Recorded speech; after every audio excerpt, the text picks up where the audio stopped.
नमस्कार, जय हिंद। दोस्तों, पिछले लेक्चर में हमने बिहार बोर्ड 10th के लिए क्वेश्चन बैंक का सॉल्यूशन डाला था 2011 का एनुअल में जो पूछा था फाइनल में। इस लेक्चर में 2011 का जो कंपार्टमेंट का एग्ज़ाम होता है उसमें 1 मार्क्स का जो ऑब्जेक्टिव क्वेश्चन था उसको देखेंगे।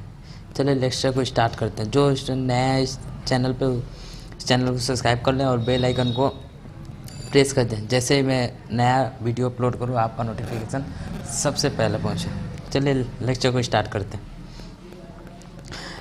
फर्स्ट क्वेश्चन कह रहा है हमारा, सबसे कठोर तत्व कौन है। देखिए, सबसे कठोर तत्व यहाँ पे पत्थर है, कार्बन है, ऑक्सीजन है और हीरा। देखिए, सबसे कठोर तत्व जो होता है ना, हीरा होता है। ओके, पत्थर से भी ज़्यादा कठोर होता है। चलिए नेक्स्ट क्वेश्चन देखते हैं। डेंगू उत्पन्न करने वाले मच्छर किस तरह के जल में उत्पन्न होते हैं। मैंने पिछले लेक्चर में भी बताया था 2011 का एनुअल का जब सॉल्यूशन डाल रहा था उसमें भी पूछा था डेंगू उत्पन्न करने वाले मच्छर कैसे पानी में उत्पन्न होते हैं, तो वो साफ जल में। तो इसका आंसर क्या हो जाएगा, शुद्ध जल। नेक्स्ट क्वेश्चन है, प्राकृतिक चयन का सिद्धांत किसने दिया।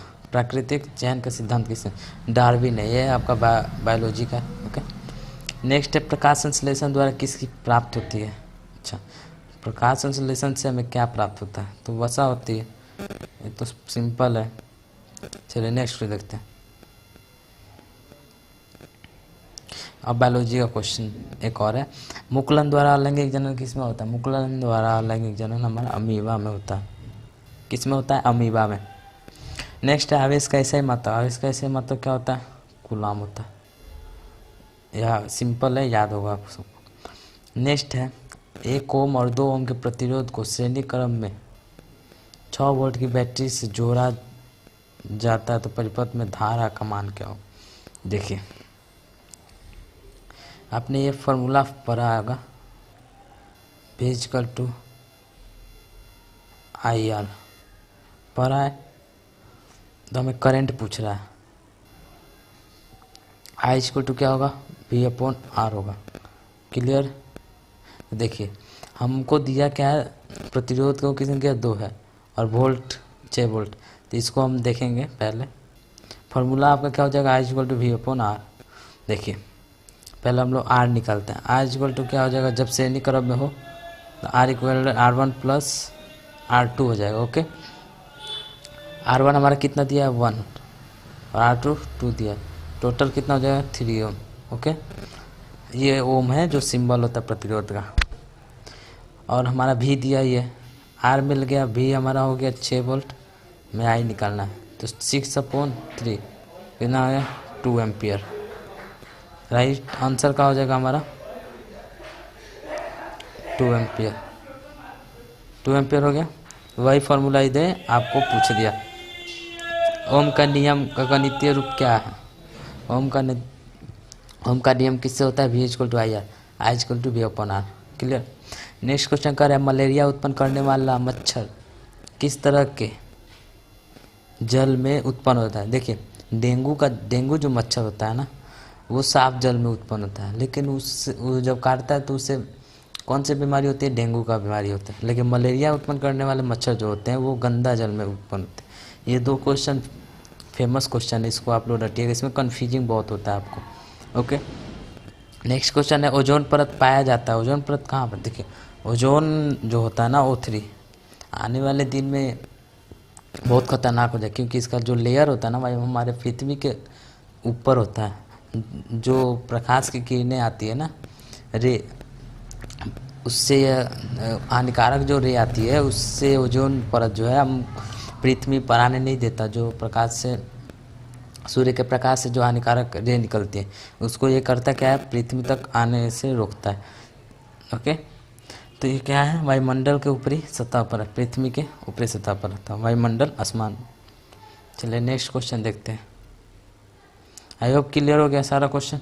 जो क्वेश्चन नहीं समझ में आप कमेंट बॉक्स में टाइप करिएगा, मैं उसका सोल्यूशन दूंगा आपको नेक्स्ट लेक्चर में।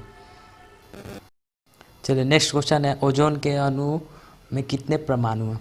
देखिए, मैंने अभी बताया ना, ओजोन का फॉर्मूला होता है O3। O3 कितने हैं, 3 परमाणु से मिलकर O3 बना होता, तो इसका राइट आंसर क्या हो जाएगा? 3। ओके, नेक्स्ट क्वेश्चन है आवर्त सारणी में कितने वर्ग है? ये भी क्वेश्चन फेमस है, आवर्त और वर्ग। आवर्त सारणी में वर्गों की संख्या, वर्ग कितने हैं? वर्ग कितने हैं? 18। आवर्त कितने हैं? आवर्त कितने हैं? 7। क्लियर होगा ना? ये क्वेश्चन आप लोग रट लीजिएगा, फेमस क्वेश्चन है। देखिए नेक्स्ट क्वेश्चन करें, अकीरीय तत्व कौन है? देखिए अकीरीय तत्व यानी वर्ग 18 के सारे तत्व क्या है? अकीरीय गैस, मतलब अकीरीय गैस है। अकीरीय तत्व यहाँ पे कार्बन नहीं है, सोना नहीं है, सोना रिएक्शन कर लेता है, हाइड्रोजन भी नहीं, ये तो प्रथम वर्ग का है। हीलियम जो है वर्ग 18 का तत्व है। ओके, तो ये हमारा राइट आंसर हो जाएगा। राइट आंसर क्या हो जाएगा? हीलियम। चलिए नेक्स्ट क्वेश्चन देखते हैं, क्लोरीन की संयोजकता क्या होती है? क्लोरीन, क्लोरीन का संयोजकता कितना होता है? 17 होता है। 17 होता है, तो संयोजकता निकलता कैसे? देखिए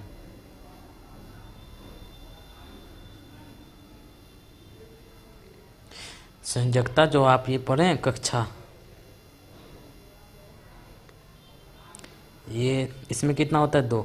इससे ऊपर वाला में कितना होता है? 8। 8 एटम, 8 परमाणु संख्या भरता है। इससे ऊपर जाइएगा तो कितना होगा?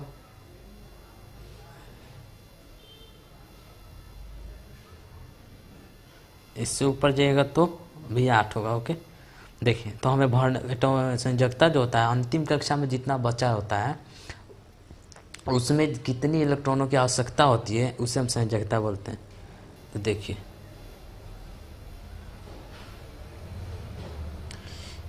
पहले हम क्या, पहली कक्षा में 2 को हमने रखा 17 के लिए, उसके बाद 8 को रखा, टोटल कितना होता है? अंतिम 7। तो हमें लेना कि इसको लेना है, एक इसको देना नहीं है, इसको एक संयोजकता लेना है। तो लेने के लिए हम क्या करते, क्या है?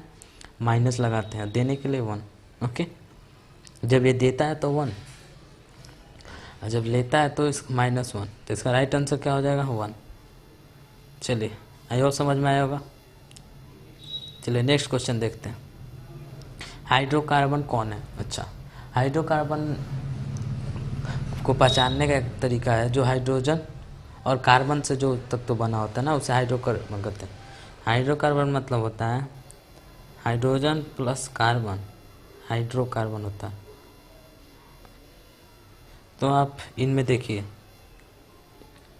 इसमें क्या इसमें कार्बन है? इसमें कार्बन है तो हाइड्रोजन नहीं है। इसमें देखिए नहीं, इसमें हाइड्रोजन है तो कार्बन नहीं है। इसमें देखिए आप, इसमें क्या है? हाइड्रोजन भी है और कार्बन भी है, तो ये हमारा क्या होगा? हाइड्रोकार्बन होगा। समझ में आ गया? चलिए नेक्स्ट क्वेश्चन देखते हैं, पादप में फ्लोएम संवाहक होता है। पेड़ पौधा जो होता है ना उसमें फ्लोएम, एक जो तना होता है ना उसमें एक फ्लोएम तंतु पाया जाता है, जो करता क्या है? भोजन को पत्तियों तक ले जाता है। भोजन को पत्तियों से सारे पेड़ पौधों में स्थानांतरित यानी पहुंचाता है। वो एक तंतु जैसा होता है। इसका राइट आंसर ए हो जाएगा। नेक्स्ट है, तंत्रिका तंत्र की उत्पत्ति किस प्राथमिक ऊतक द्वारा होता है? तंत्रिका तंत्र की उत्पत्ति किस प्राथमिक ऊतक द्वारा होता है? तो इसका राइट आंसर क्या होगा? सी, इंडोडर्म। अच्छा नेक्स्ट क्वेश्चन देखते हैं, किस दर्पण से वस्तु का बड़ा प्रतिबिंब बनता है? ओके, तो हमें करना क्या है? हमें दर्पण बताना। देखिए समतल दर्पण क्या करता है? ये आपका मिरर इमेज जो होता है इक्वल बनाता है। ओके, समतल दर्पण आपके जो घर में आईना होगा, ऐनक होगा ना जिसे मिरर बोलते हैं, वो समतल होता है। आप जितनी दूरी पर खड़ा होइएगा तो उसकी जो फोकस दूरी होती है, दूरी भी सेम होगी और आपका जो इमेज होगा वो मिरर के अंदर सेम होता है। उत्तल दर्पण में क्या होता है? ये जो आपका मिरर जो इमेज बनाता है वो स्मॉल बनाता है, छोटा। और अवतल दर्पण जो होता है ना आपका हमेशा बड़ा बनाएगा। एक कंडीशन में छोटा बनाता है, लेकिन ये अवतल दर्पण आपका इमेज बड़ा बनाता है। तो राइट आंसर क्या होगा यहाँ पे?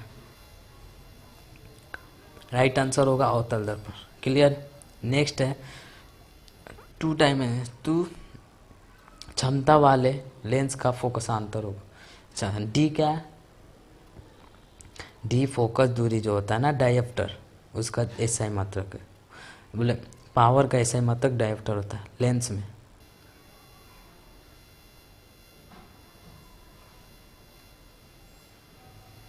देखिए, तो हमने पढ़ा है P = 1/f पढ़ा है। तो ये बोल क्या रहा है आपको f निकालने के लिए? तो f = 1/p। तो हमारा p कितना दिया? 2 0.5 ओके सेंटीमीटर होगा। देखिए, तो हमारा आगे 0.5 पावर। ये जो पावर आता है ना, ये मीटर में होता है। सॉरी, पावर नहीं, फोकस दूरी। ये मीटर में है, दिया गया है सेंटीमीटर में। तो 1 मीटर = 100 सेंटीमीटर। तो जब इसमें हम 100 से गुना करेंगे ना,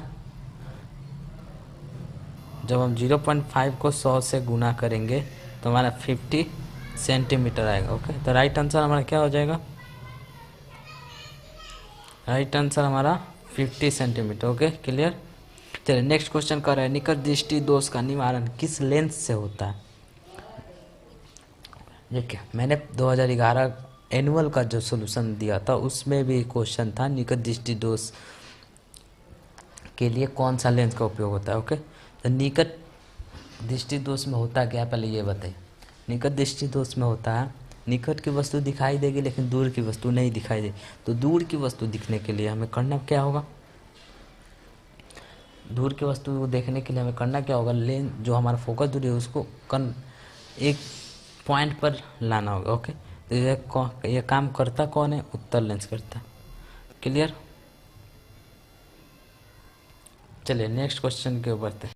सॉरी, इस क्वेश्चन में मैंने उत्तर दर्पण दिया नहीं, उत्तर दर्पण नहीं होगा, आपने भी कंफ्यूज हो गया। मैं निकट दृष्टि दोष होता है कि निकट का दिख रहा है दूर का नहीं। तो दूर को देखने के लिए हमें करना क्या होगा?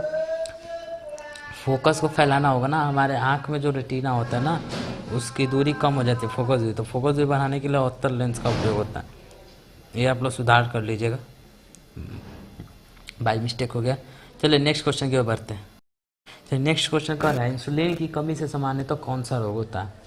तो ये क्वेश्चन पिछले एनुअल में भी पूछा था 2011 का ये कंपार्टमेंट जो क्वेश्चन सॉल्व हो रहा है इसमें भी पूछा। तो इसका आंसर क्या हो जाएगा? देखिए, क्वेश्चन घुमाया है। 2011 के एनुअल में पूछा था इंसुलिन की कमी से चीनी का जो रोग होता है वो किसके कारण होता है? तो उसमें हम लोगों ने आंसर दिया था इंसुलिन। इस 2011 के कंपार्टमेंट में पूछ रहा है इंसुलिन की कमी से कौन सा रोग होता है? तो मधुमेह। ऐसे क्वेश्चन आपका घुमा घुमा के पूछेगा। ओके, नेक्स्ट क्वेश्चन है विद्युत हीटर। विद्युत हीटर जो होता है विद्युत धारा के किस प्रभाव का? अच्छा, विद्युत हीटर जो आप लोग ठंडे के दिनों में जो पानी को गर्म करते हैं ना बिजली से, विद्युत हीटर, उसमें जो वायर लगा होता है वो नाइक्रोम का तार होता है, जो स्प्रिंग जैसा रहता है। आप लोग उसे पानी में डालते हैं, वो नाइक्रोम का वायर रहता है जिसमें से ऊष्मा निकलती है, जिसके कारण पानी जो होता है वो उबलना प्रारंभ करता है। तो विद्युत हीटर किसके विद्युत धारा के उसमें प्रभाव पर कार्य करता है। ओके, आंसर क्या हो जाएगा?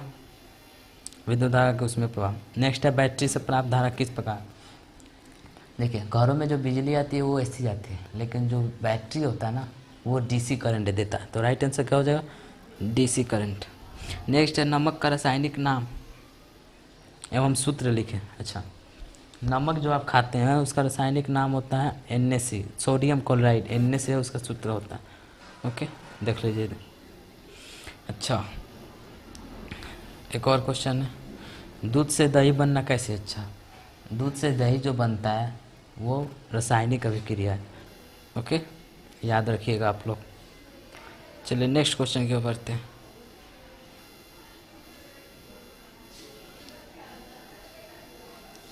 नेक्स्ट क्वेश्चन कर रहा है 3 ओम और 6 ओम के प्रतिरोध को समांतर क्रम में जोड़ने पर तुल्य प्रतिरोध क्या? देखिए, आपको प्रतिरोध दिया है 3 ओम 6 ओम।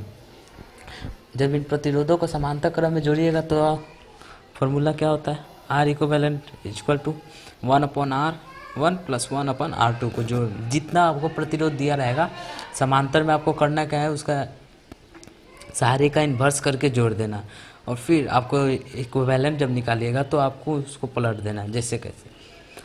और श्रेणी क्रम का क्या होता है, आज गोल्डन श्रेणी क्रम में बोले तो आपको जितना प्रतिरोध दिया रहा है आप सबको जोड़ देना है। देखिए 1/R इक्विवेलेंट कितना दिया हमारा, सॉरी R1 कितना दिया 1/3, सेकेंड दिया 1/6, टोटल कितना हो जाएगा 6 हो जाएगा। 6 × 2 + 1 कितना हो जाएगा 3/6, 1/2 हो जाएगा। तो R इक्विवेलेंट जो आएगा ना वो 2 आएगा, इसको पलट देना है जो वैल्यू आएगा, तो इसका आंसर क्या हो जाएगा, राइट 2 ओके सेंटीमीटर। तो प्रतिरोध है ना 2 ओम हो जाएगा। क्लियर। चलिए नेक्स्ट क्वेश्चन की ओर बढ़ते हैं। नेक्स्ट क्वेश्चन कर रहा है जीवाश्म ईंधन का उदाहरण है जीवाश्म ईंधन। ये क्वेश्चन 2011 में भी पूछा था एनुअल में, देख लीजिए कितने बार रिपीट हो रहा है। इससे पता चलता है ये सारे क्वेश्चन जो है VVI क्वेश्चन, इस सबको आप लोग रटना होगा, तो राइट आंसर कोयला होगा। ने इसी के स्थान पे आपको लकड़ी भी दे देता तो वो भी हो जाता। नेक्स्ट रासायनिक अभिक्रिया में ताप का शोषण होता है, इन क्रियाओं को क्या कहते हैं। यह आपका डिफिनीशन दे दिया ऊष्माक्षेपी ऊष्माशोषी का। ओके, तो ऊष्माशोषी में होता क्या है, जो आप ऊष्माशोषी इसको आप तोड़िए 2 भाग में, ऊष्मा प्लस शोषी। वैसी अभिक्रिया जिसमें आप ऊष्मा को दे रहे हैं, ले नहीं रहे हैं, ऊष्मा को दे रहे हैं, वो ऊष्माशोषी होती है अभिक्रिया। एक होता है ऊष्माक्षेपी, ऊष्मा प्लस क्षेपी। ओके, इसमें क्या होता है, जब आप चूना जो होता है ना, जो खैनी के साथ मिलाकर खाया जाता है, उस चूना को आप जब चौक जैसा रहता है उसे हम कहते हैं कली चूना। जब उसे पानी में डालते हैं तो वो क्या हो जाता है, चूना हो जाता है। तो उसमें से देखना भाप निकलता है ऊष्मा, वो कैसा अभिक्रिया है, ऊष्माक्षेपी, क्योंकि उसमें हम लोग ऊष्मा दे नहीं रहे, उसमें से ऊष्मा निकल रहा है। और इसमें क्या हो रहा है, ऊष्मा हम लोग दे रहे हैं। क्लियर हो गया। एक और क्वेश्चन रेडी हो गया आप लोगों का, ऐसे आप लोग समझते चलिए आराम से। चलिए नेक्स्ट क्वेश्चन देखते हैं। धातु के कोई 2 भौतिक गुण लिखे। तो धातु कठोर होता है, एक तो ये हो गया, और दूसरा है इसमें चुंबकीय गुण होता है। धातु में चुंबक गुण होता है, ये आप लोग याद रखिएगा। नेक्स्ट है सूर्य। सूर्य का प्रकाश किस प्रकार के पोषण के लिए आवश्यक है। सूर्य का जो प्रकाश किस प्रकार के पोषण के लिए आवश्यक है, तो ये कैसा होता है, स्वपोषण।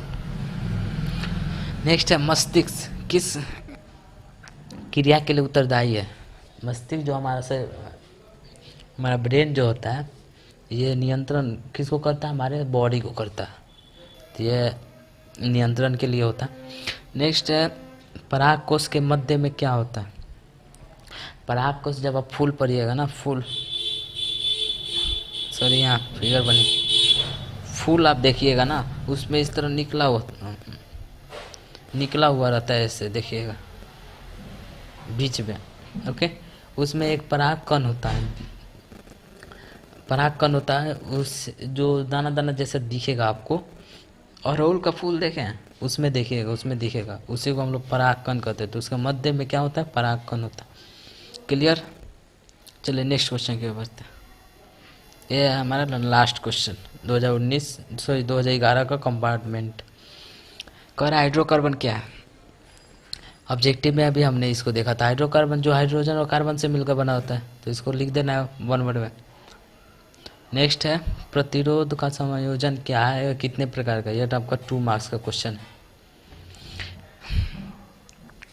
देखिए ये 2 मार्क्स का क्वेश्चन है, आपको पूछा कितने 1 मार्क्स में, तो मैंने तो 2 मार्क्स का क्वेश्चन टोटल डिटेल बताया, आपको केवल लिखना है प्रतिरोधक का संयोजन क्या।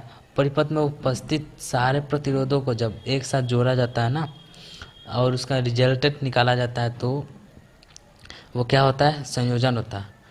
और ये कितने टाइप्स का होता है, ये 2 होता है, श्रेणी क्रम और समांतर क्रम। समांतर क्रम का एक और नाम होता है पार्श्व क्रम। क्लियर हो गया।